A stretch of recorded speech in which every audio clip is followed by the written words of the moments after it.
Hola, and welcome to the Relations channel. I wanted to ask you a question today. I wanted to see if you would be interested. I brought my blender, and I wanted to know if you would be interested in watching me put this delicious salmon slice into my blender, and then watching me eat this. Of course, I'm half joking. Or would you rather watch me eat a healthy organic apple and put it in my blender and eat it? So that brings me today to my book review on Skinny Bitch by Rory Freedman and Kim Barnoiun. You are what you eat. That's basically what this book is about.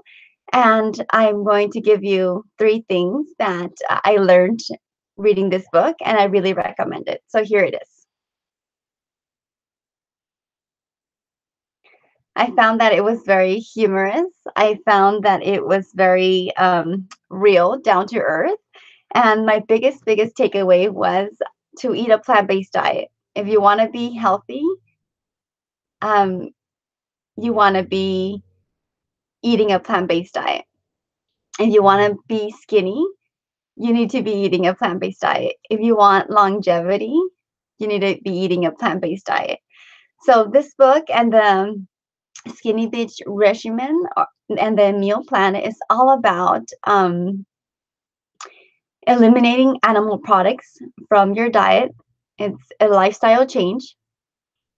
It recommends eating fruit for breakfast or squeezed juices or fresh juice, not pasteurized. And for lunch, it looks like a salad with lots of raw vegetables. Very delicious and nutritious meal for you. And dinner is basically a vegan fast, so it can include ancient grains, healthy starches like amaranth and quinoa, brown rice, and it could be mixed with different proteins like lentils and beans. One of the things that I did not like about this book was that it does advocate for soy. And in my life, I've eliminated soy from my eating habits. So that's something that I didn't like. So, number one thing that I really liked and that I learned was that milk, and especially for babies, has an ingredient that makes it addicting, and it's similar um, to morphine in its structure. It's called casein, and also human milk and cow's milk carry it. So when in my journey to eliminate these foods from my diet, I did spiritual ayunos or fastings, and I really recommend that. And sorry about that. And I really recommend that if you want to start eliminating these foods from your diet. So basically, I decided that I would no longer eat meat, and I decided that I would no longer eat any animal products, and that included milk and eggs and cheese. But I realized that it was difficult for me. And that's when I realized that it's an addiction, that I needed to decide first and foremost that I would not put those things into my body anymore. And second, I would control it and not allow it to control me. So I did these series of fastings. If you follow me on Facebook, I'm Alicia Contreras, and I share a lot there.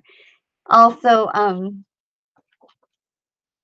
Sugar is the devil. I love that chapter. I learned that one of the things that I learned was that sugar is not the culprit of diabetes. Actually, the accumulation of fat cells of fat that blocks the the cells to be able to, for the glucose to not have access to go inside a cell and to be used up as energy. So instead, the glucose and the sugar, they stay in the bloodstream, and therefore that causes diabetes. So that was something very interesting that I learned. The third thing that I learned was something disheartening.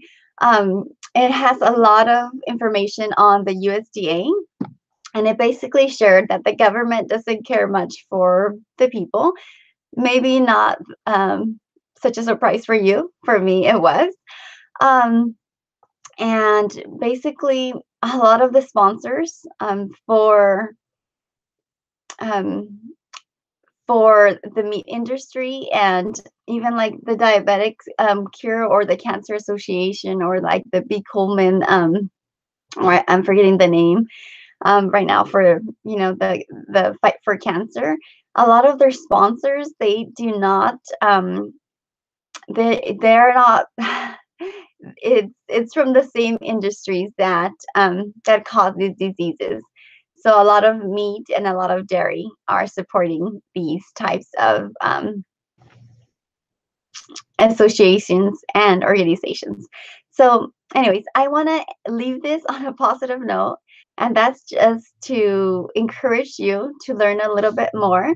I also recommend you watching a documentary called What the Health, and very, very similar also to The Beauty Detox by Kimberly Snyder. This book, Skinny Bitch, is really a good read, and it's a funny read, and it's like a real awakening, so you can make more deliberate choices about what you're putting into your mouth. So thank you for watching, and subscribe. See you next time for my next book review. Thank you.